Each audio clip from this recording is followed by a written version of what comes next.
मैंने इस बिजनेस को क्यों आया, आप इस बिजनेस को क्यों करोगे, कुछ क्वेश्चन तो मन में बनता ही है। मैंने इस बिजनेस को क्यों आया, ये बिजनेस को, जब ये बिजनेस मेरे सामने जब आया, ये बिजनेस में मेरे पास में बहुत सारे सपने था। मैं चाहता था कि अच्छी अच्छी गाड़ी भी मेरे पास में हो। जब कार चलता था, मैं जब देखता था, मुझे लगता था ये मेरे पास में क्यों नहीं।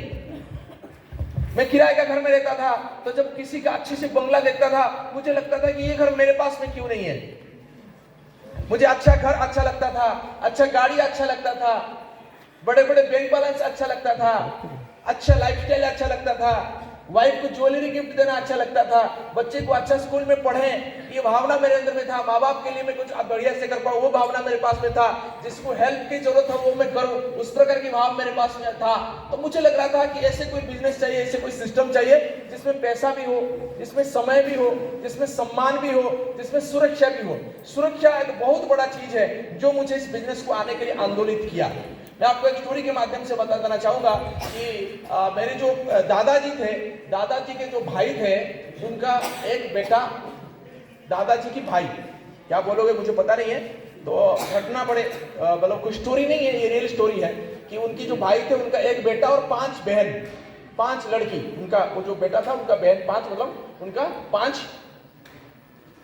जो है वो लड़की, ओके, गर्ल चाइल्ड तो वो थे। तो एक समय आया कि दादाजी के जो भाई है वो ओल्ड होने लगे। तो जब वो पिताजी ओल्ड हो जाते तो उनको घर कौन संभालता है, उनकी बेटा, स्वाभाविक है। बेटा अकेला, बेटा घर संभालने चालू कर दिया। घर का पूरी जो फाइनेंस है वो बेटा ही देखता था। बीच में शादी भी हो गया, जब नया नया शादी हुआ था। अभी कहाँ जो परिवार के बारे में बता रहा हूँ, वो परिवार की पिक्चर मैं आप लोग के साथ में रख रहा हूँ। वो परिवार कौन सा परिवार, मेरे दादाजी की भाई की परिवार, उनकी यानी कि वो हस्बैंड वाइफ और उनका बेटा और 5 वो बेटा का बहन, यानी कि 5 लड़की और 1 लड़का का परिवार है उनका। अच्छे से चल रहा था, कोई प्रॉब्लम नहीं।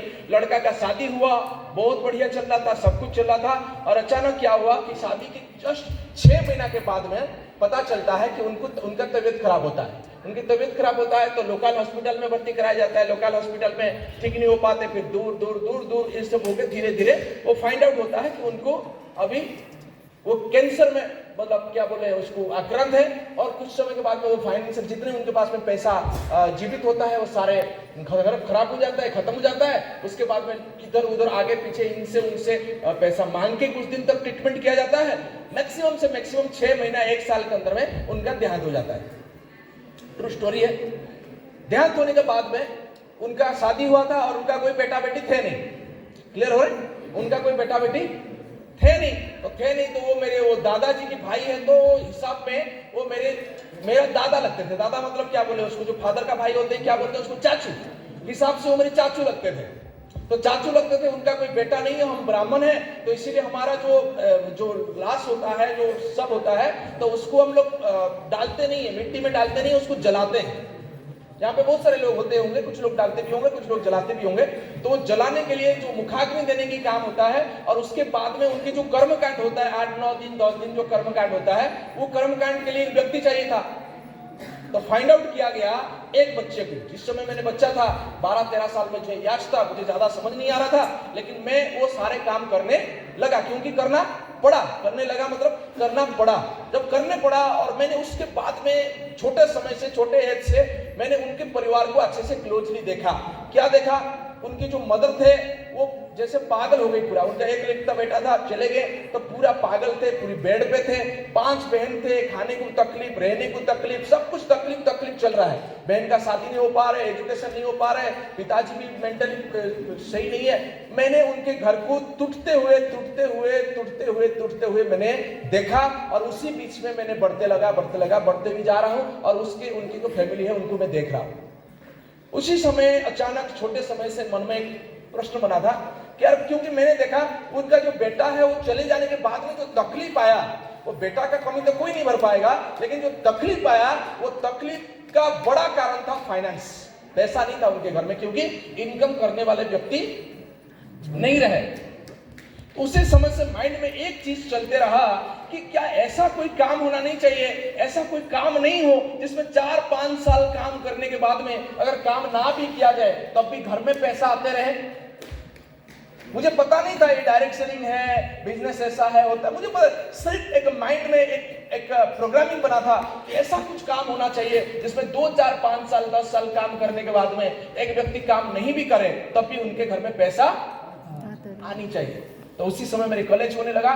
कॉलेज में एक व्यक्ति ने, मेरे फ्रेंड ने बताया कि ऐसा एक बिजनेस है जिस बिजनेस को अगर आप 4-5 साल कर दोगे उसके बाद में काम नहीं भी करोगे आपको पैसा आएगा।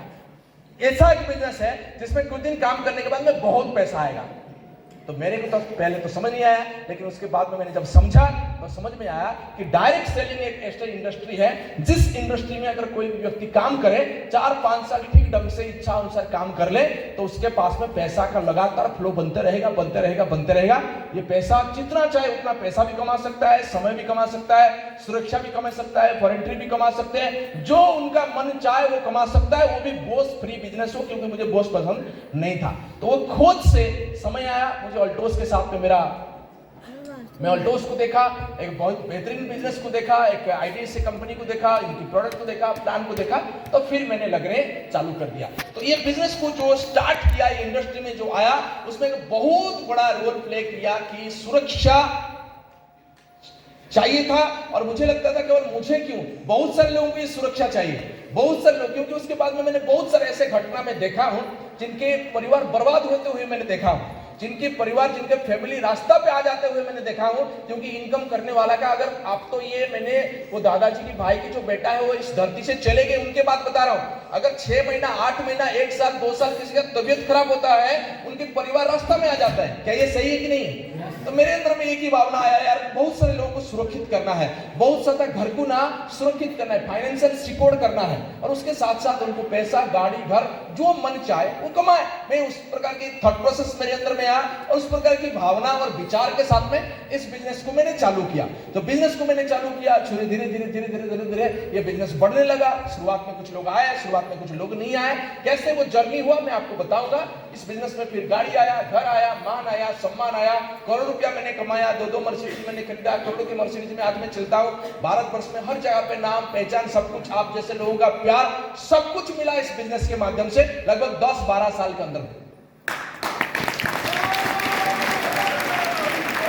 लेकिन मैं आपको एक चीज बताना चाहता हूं कि जब मैंने शुरू किया, मैं ऑनेस्टली बताना चाहूंगा कि जैसे आप भी यहां पे बैठे होंगे, आप लोगों के मन में लग रहा था पता नहीं होगा या नहीं होगा, मैं कर पाऊंगा या नहीं कर पाऊंगा, चलेगा या नहीं चलेगा, सही या गलत। ये थॉट प्रोसेस मेरे अंदर में भी आया था, आपके पास में भी आता होगा। एक स्वाभाविक प्रक्रिया, कोई अस्वाभाविक नहीं है, संभव है। क्योंकि आप नया नया देख रहे हो, नया नया ऑल्टोस को सुन रहे हो, नया नया ऑल्टोस को जान रहे हो, यहाँ पे कुछ समय के लिए मोटिवेशन आपको मिल रहा है। लेकिन एक डिसीजन लेना पड़ेगा। जैसे मैडम ने आज बता रहे थे ना, डिसीजन बहुत इंपॉर्टेंट है। लेकिन मैं आपको बता रहा हूं, मैक्सिमम लोग तो डिसीजन लिए ही नहीं है, डिसीजन ले ही नहीं पाते। आज हमारा डिसीजन कैसे होता है, डिसीजन कैसे होता है, मैंने जर्नी के बारे में अभी सेकंड बताऊंगा आपको। डिसीजन कैसे होता है, जिन लोगों की अरेंज मैरिज है, आप लोग अगर आपको पूछोगे, आज यहाँ पे लोग मैरिज भी, अरेंज मैरिज भी खुद के डिसीजन से नहीं किए। 5 फोटो आया, उसके किसी ना किसी को दिया। बताओ आपको यहाँ से कौन सा अच्छा लग रहा है? आप आपका जिसको आपने शादी की हो, जो अरेंज मैरिज की हो, आपने सोचो ना कैसे आपने किया, क्या आपने पसंद किया? नहीं, यही लड़की मुझे शादी करना है, या आपने बताया अरे बताओ ना ये 5 है, उसमें कौन सा आपको पसंद है? जो दूसरे को पसंद है उसको शादी भी कर लेते हैं हम लोग। मैक्सिमम जगह पे आप यही देखो, क्या ये सही है कि नहीं है? मैक्सिमम जब भी हम कुछ करते ना, आपने साड़ी खरीदने के लिए भी जाते ना, फाइनल साड़ी आपकी पसंद का नहीं होता है। फाइनल पूरी वो जो दिखाता ना, उनको बता, अच्छा ये बताओ इससे आपको कौन सा अच्छा लग रहा है? सर ये क्वेश्चन पूछते हैं कि नहीं पूछते? कहीं पे भी, स्कूल में कौन सा स्कूल में पढ़ेंगे, कोई व्यक्ति ने बताया तो उसी स्कूल में ज्वाइन कर गए। स्कूल अच्छा है बुरा है उसको ज्यादा कुछ सोचे भी नहीं, समझे भी नहीं। कौन सा क्षेत्र में आर्ट्स पढ़ना है, कॉमर्स पढ़ना है, साइंस पढ़ना है, आपको क्या लग रहा है? आपका डिसीजन था, चारों तरफ के बता रहे हैं साइंस बढ़िया चल रहा है, साइंस बढ़िया चल रहा है, तो आपने साइंस कर ली। यानी कि चारों तरफ के लोग हमारा डिसीजन में हमेशा प्रभावित किए हैं। क्या ये सही है या नहीं? लेकिन मैं चाहता हूं एक बार आप डिसीजन लो। इस बार जो ज्वाइन कर चुके हैं आपको भी बोल रहा हूं, और जो ज्वाइन नहीं किए हैं आपको भी बोल रहा हूं, आप डिसीजन लो इस बार। क्या आपको सच में करोड़ रुपया इनकम चाहिए? अगर यस तो आप डिसीजन ले सकते हो। क्या आपको मर्सिडीज चाहिए? यस तो आप डिसीजन ले सकते हो। क्या आपको सुरक्षा चाहिए? यस तो आप यहाँ पे ले सकते हो। क्या आपको हर साल विदेश यात्रा चाहिए? तो यस तो यहाँ पे ले सकते हो। क्या आपको कार खरीदना है? तो आप यहाँ ले सकते हो। क्या आपको मान सम्मान अच्छा लगता है? तो आपको लग सकता हो। अगर ये अच्छा नहीं लग रहा है तो फिर डिसीजन मत लो, अगर अच्छा लग रहा है तो डिसीजन लो। मेरे पॉइंट क्लियर हुए? साइड की बात नहीं है। मेरे को जो अच्छा लग रहा है वो आपको अच्छा लगे, कोई गारंटी नहीं है। या आपको अच्छा लग रहा है तो मेरे को भी लगे, गारंटी नहीं है। लेकिन अगर अच्छा लग रहा है तो फिर क्यों हम लोगों ने इतने बारे पूछे, इतने सारे सोचे क्या ये सही है, सही है? कैसे पूछे, किसको पूछे? अरे डायरेक्ट सेलिंग, मैं तो पूछ रहा हूं, अगर पूछना है तो मेरे को पूछो, क्योंकि इसका अनुभव मेरे पास में, अदरवाइज मत लेना। डायरेक्ट सेलिंग इंडस्ट्री में जो आगे बढ़े उनको पूछ सकते हो। अरे जो डायरेक्ट सेलिंग में आया नहीं है, जो अल्टोस बिजनेस कर नहीं रहा है, जो अल्टोस बिजनेस में करके यानी कि सफल नहीं हुआ, उसको पूछोगे तो क्या आंसर मिल सकता है? ये तो स्वाभाविक प्रक्रिया है ना। अरे जिनकी शादी बनी नहीं, शादी करने के बाद में डिवोर्स हो गया, अगर उसको पूछोगे शादी कैसा है तो बोलेगा सब लड़की खराब है, शादी वादी मत करो, अकेला सही है। क्या सही है कि नहीं है? तो पूछो तो जिनका 40-50 साल शादी में एंजॉय कर लोगे, जिनका 50 साल का एनिवर्सरी हो गया, उसको पूछो शादी कैसे है, कैसे मैनेज करना है, कैसे वाइफ से चलना है, कैसे बात करना है, वो आपको सही दे सकता है। मैं तो बोलता हूं आप केवल आपको पूछ सकते हो, क्या मुझे गाड़ी पसंद है, क्या मुझे घर पसंद है, क्या मुझे मान चाहिए, क्या मुझे सम्मान चाहिए, क्या मुझे करोड़ों का बैंक बैलेंस चाहिए? यस यस यस, ये सब चीज यस यस यस यस आ रहा है। तो पूछो कौन है जो ये सब कमाया है, उसके पास में पूछो, उनसे बातें करो, उनसे पूछो, उनके आगे बढ़ो। सही है। मैंने उस समय एक बहुत बेहतरीन काम किया। क्या बेहतरीन काम किया कि मैंने भी पूछा, घर में पूछा, पिताजी को पूछा, माताजी को पूछा। आपको क्या आंसर आया होगा? नो। काट के नो। साबुन बेचेगा, शैम्पू बेचेगा, वो नहीं समझ पा रहे 5 साल के बाद में ये लड़का कुछ काम नहीं करेगा तो भी पैसा आएगा, वो नहीं समझ पा रहे हैं, उनको बिलीव नहीं है। मेरे जितने रिलेटिव है सबको मैंने बताया। मुझे जिनको लग रहा था ये मेरा अच्छा समझते हैं, यानी कि मेरे बारे में अच्छा समझते हैं, यानी कि मुझे बड़ा देखना चाहते हैं, मैं आपको बताना चाहता हूं सब गिन गिन के मुझे मना किए।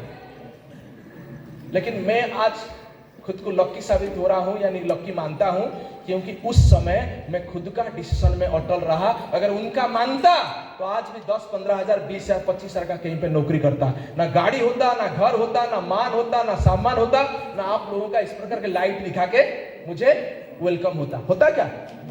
नहीं होता, नहीं होता। कभी कभी आपको स्ट्रांग होना है। अगर एक बार डिसीजन ले लिया कि नहीं यार मुझे करना है,